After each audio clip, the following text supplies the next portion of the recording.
Y a la inversa, igualmente, cuando se ha entendido que el interés superior no debe ser el de la custodia conjunta o custodia compartida, entonces se entiende que debe ser una custodia individual y atribuida exclusivamente a un progenitor.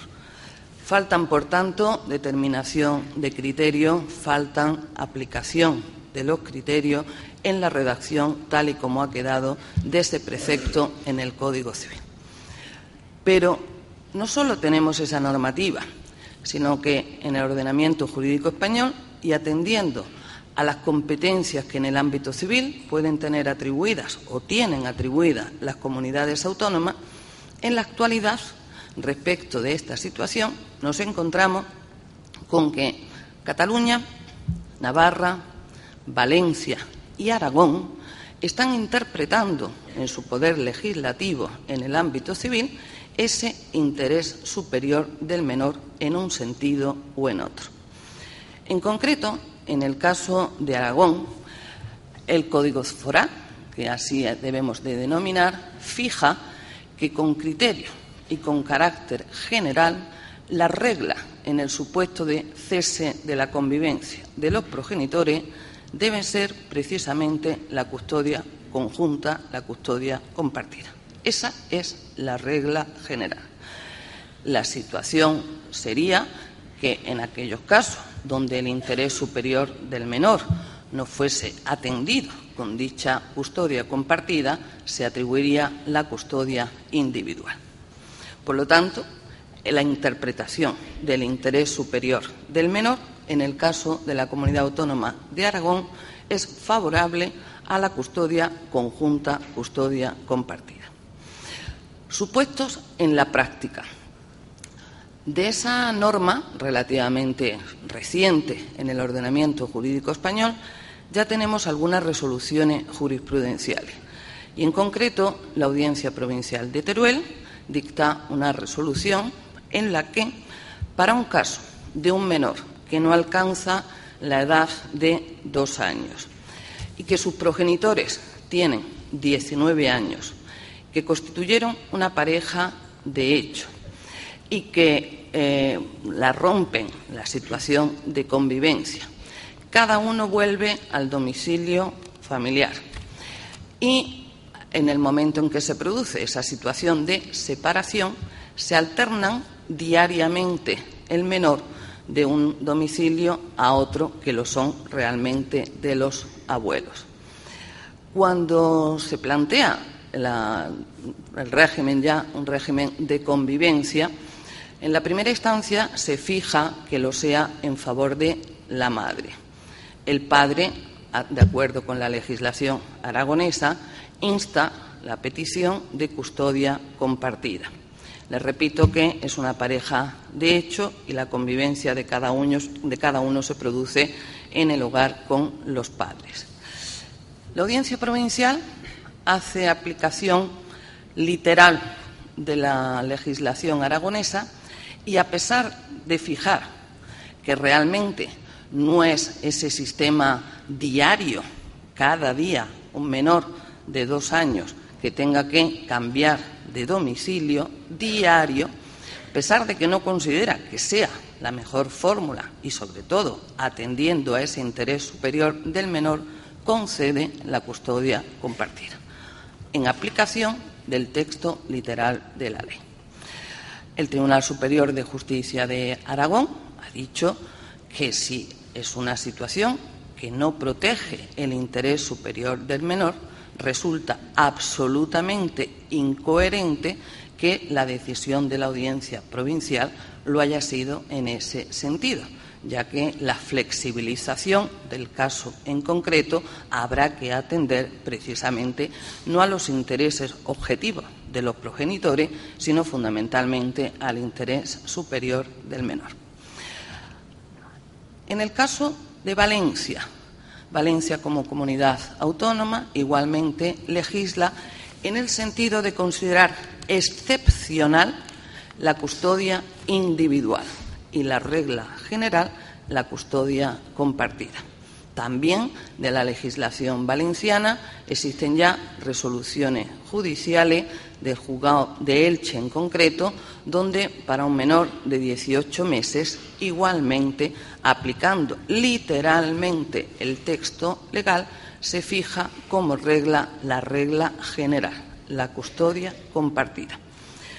En el caso de Valencia, en el mes de julio se recurrió y se ha admitido a trámite al Tribunal Constitucional si efectivamente Valencia, como comunidad autónoma, tiene competencias para legislar sobre esta materia, lo cual dará lugar a que el Tribunal Constitucional se manifieste sobre la constitucionalidad o no de esta legislación en dicha comunidad autónoma. Cataluña. Cataluña igualmente tiene su Código Civil, que su libro segundo contempla la legislación en el ámbito de familia, y en Cataluña resulta, al menos en la literalidad de los términos, no se utiliza el término patria potestad, se utilizan los términos responsabilidad parental y vienen a fijar el interés superior del menor como criterio y principio general de información y de adaptación al caso en concreto. Aunque es cierto que los proyectos de reforma del Código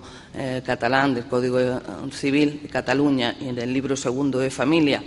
se inclinaban a favor de atribuir como carácter general la custodia compartida, finalmente en su redacción queda que habrá que adaptar al supuesto del caso en concreto. Los mismos términos o en los mismos términos encontramos la legislación foral navarra para el supuesto del cese de la convivencia. De esta descripción, de este panorama de conjunto de normas, la primera conclusión que yo podría manifestar en estos momentos es cómo nos estamos encontrando en situaciones en que la vecindad va a venir marcando diferentes respuestas por parte del legislador y por parte de la aplicación e interpretación judicial, lo cual creo que no favorece precisamente que la respuesta sea diferenciada en el sentido de la interpretación de que es el interés superior del menor,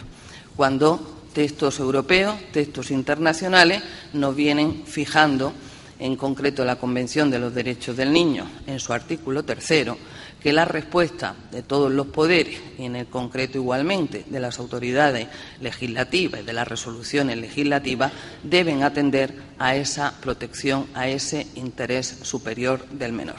Por lo que la discriminación en razón de la comunidad autónoma y de las interpretaciones judiciales pueden dar lugar a respuestas ya no solo contradictorias, sino absolutamente incoherentes, atendiendo a los supuestos del caso en concreto. Si esa es la respuesta desde el derecho privado,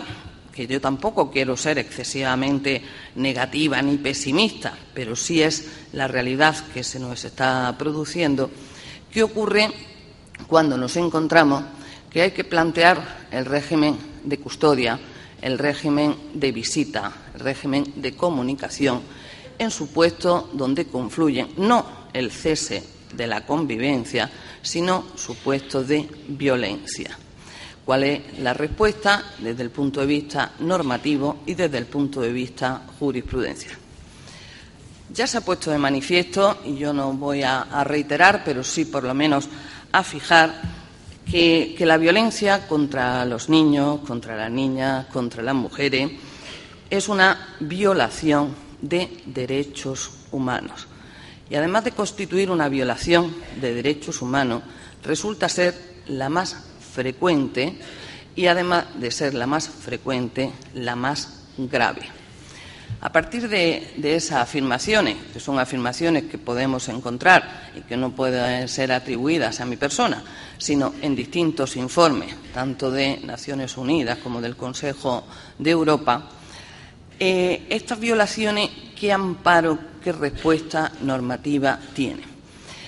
En los casos en los que afectan a niños y a niñas, yo creo que el planteamiento que podemos hacernos es que respuesta normativa, desde el punto de vista internacional, europeo y, por supuesto, de nuestro ordenamiento jurídico, lo hay tanto en la normativa relativa a la perspectiva de violencia de género como, sobre todo, desde el reconocimiento de los derechos de la infancia. Es decir, que esa respuesta, desde el punto de vista normativo, existe. Y no solo existe, sino que, además, en los últimos años ha sido